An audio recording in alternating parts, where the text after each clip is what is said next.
so we're going to start Chapter 7. Chapter 7 is very much about functions. And so our first section is going to be being able to recognize a function.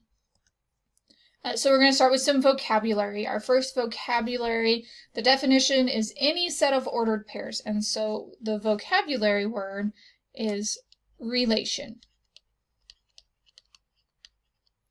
A relation is any set of ordered pairs. Now, those ordered pairs can be written as a set of ordered pairs. Those ordered pairs could be written as a table. Those ordered pairs could be shown to us in a graph. We could be given a rule for that relation, but a relation is any set of ordered pairs. Our input values, otherwise known as our x-coordinates, this is what we call the domain. And our output values, our y-coordinates, this is the range.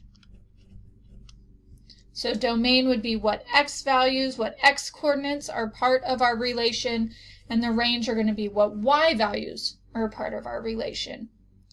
Our next one describes a relationship by linking the input values of the corresponding output values using arrows. And so this is what we call a mapping diagram.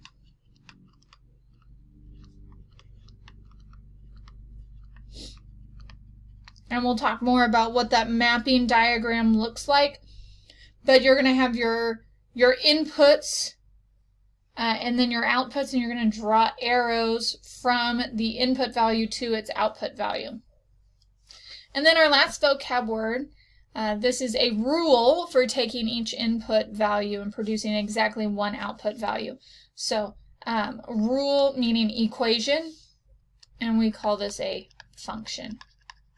And the biggest part of a function is that each input has exactly one output. That is important, that for each x value there is only one y value, because that's going to come into play several times throughout our Chapter 7 lessons. All right, so we have the ability to have multiple representations. So I have the following relation right here, and so from here we have this set of ordered pairs, or that list of ordered pairs. From that list I can make what we call a mapping diagram, in which we're going to take our x values, preferably in order, so those input values 0, 1, 2, 3, and 4, and we'll put them in their own little bubble like, and so these are our inputs. And then we're going to do the same for our outputs. And so here we have 0, 8, 16, 24, 32.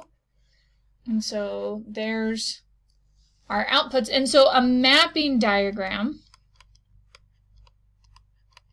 let's put mapping down here so you know what this one is. A mapping diagram would take the 0 and its y value is at the 0. So we draw an arrow to its output. We start out our x value, which is 1, and we're going to draw to our y value, or our output value, which is 8. So 1 to 8. And this one's 2 to 16, and 3 to 24, and 4 to 32. Now, not all mappings will just go straight across. There will be some where the arrows go different directions. But in this case, as our x values increased, our y values also increased. So our arrows ended up going straight across. So we can create a mapping. We can create a table, right, where we have x and y, and that's a really big table, but we'll go with it. And so then I would put 0 for my x, or input. They could have input here instead of x, and output over here. So my input is 0, my output is 0. My input is 1, my output is 8. My input is 2, my output is 16. My input is 3, my output is 24. My input is 4, my output is 32. So that's one, or another way. So we had mapping, a table. We could do an equation. And so in our case, y, which is our output, is equal to, and we start at 0, 0, so there'll be no y-intercept because our y-intercept is 0, so there'll be no b. And then we can find slope from a table by just taking 2 points like we do, like we were doing with slope, right? I can do 16 minus 8, that's 8, and 2 minus 1 is 1, right?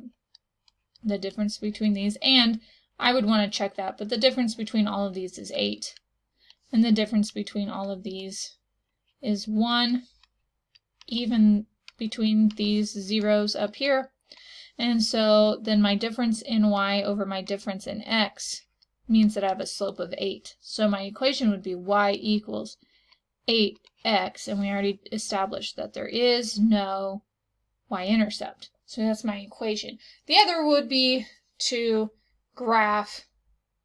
We can just do, that's not a straight line, but it'll work. And so we have a point at 0, 0.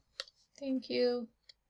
We can call each of these 8, 16, 24, 32, and then each of these 1. So start at 0, 0, and then we go 1, 8, 2, 16, 3, 24, 4, 32. Now, depending on the situation, we either put a line through or we don't. We can or we don't have to, but that signifies that we can graph a relation as a set of points. Maybe it's a line, depending on what we have. So, we've talked about vocab. We've talked about the different representations. In the next couple videos, we're going to talk about how to create mapping diagrams, how to read information and determine if from a mapping, a graph, and a table, if we have what is a true function. And so, until next time.